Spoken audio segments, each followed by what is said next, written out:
Celebrations usually involve food.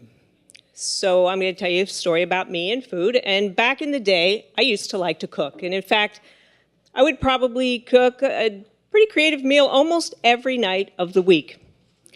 And then my children grew up, and I gave that habit up.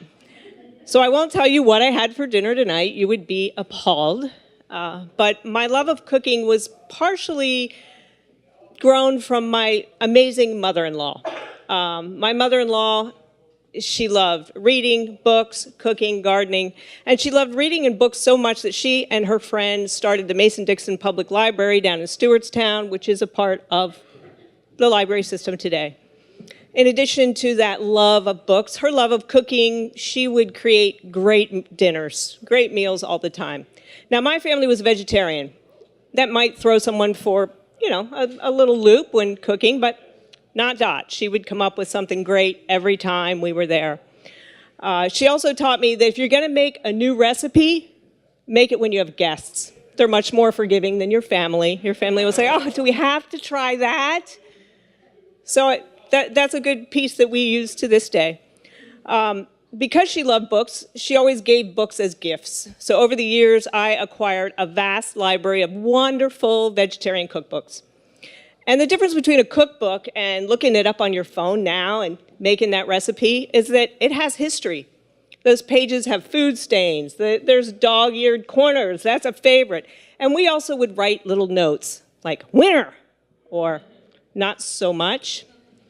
And this story is about one that was, thanks, Anne. We had a family tradition of if it was your birthday, you got to pick the meal that you wanted for dinner, and then the extended family divided that up. They all took a piece of it, and they cooked it. And this was right down to the cake. No, you don't buy a cake. You make the cake. And a lot of us had the same thing year after year. You know, those true favorites that you always want every year. So broccoli rice casserole was every September. You could count on it. Fancy mac and cheese, January. Chocolate cake with peanut butter icing. I don't know how many times we ate that throughout the year, but that was a true favorite. And then there were some of us that used this as an opportunity to have something different that you would not make. In fact, my sister-in-law, Ray, and I used it as a challenge. So we would pour through these cookbooks and look for recipes that had exotic ingredients. And of course, there were multiple steps to create this, maybe days to make a piece, and give it to one another.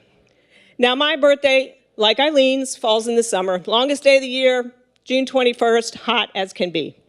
So I go through the Greens cookbook, great vegetarian cookbook from that noted restaurant in California, and I pick grilled polenta with grilled vegetables and all these exotic butters. Now, this is in the early 90s, and grills were not these massive, incredible things that they are today that are bigger than the kitchen, We had a hibachi with too little. 14 people for dinner, not a good idea. So we said, well, let's cook over a fire. Now, we lived in the country, and we had a creek and a campsite with a fire pit. So we're going to build a fire, and we're going to gather the wood from around us and cut it up and build a fire. It's 90 degrees. The sun is out. We build a fire, get our nice coals, and we put rocks around and kind of balance some grates on there to use to grill on. I'm jumping in and out of the creek with the kids, having a wonderful time. It's my birthday. Ray and Flinch are sweating over the dinner, literally sweating over the dinner. This is not slaving over the hot stove. This is crouched down over the coals, cooking, trying to keep that polenta from slipping over those two wide grates into the... They were persistent, and it was a wonderful meal, perfect, delightful meal. In fact, that was a meal that I believe my son, who hated onions at the time, won a $5 bet with his uncle that he would eat this thick slab grilled onion with cinnamon chili butter. Oh, man, love it. He ate it, made $5. This particular meal did earn the thanks, Anne comment in my book. And Ray's birthday falls in the cold month of January. We no longer have this particular tradition. We don't do birthdays like we did in the past. That particular year, she ordered Indian.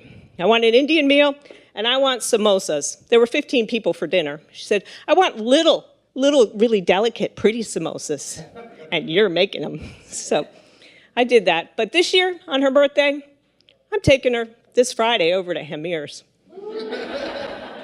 Thanks, Ray.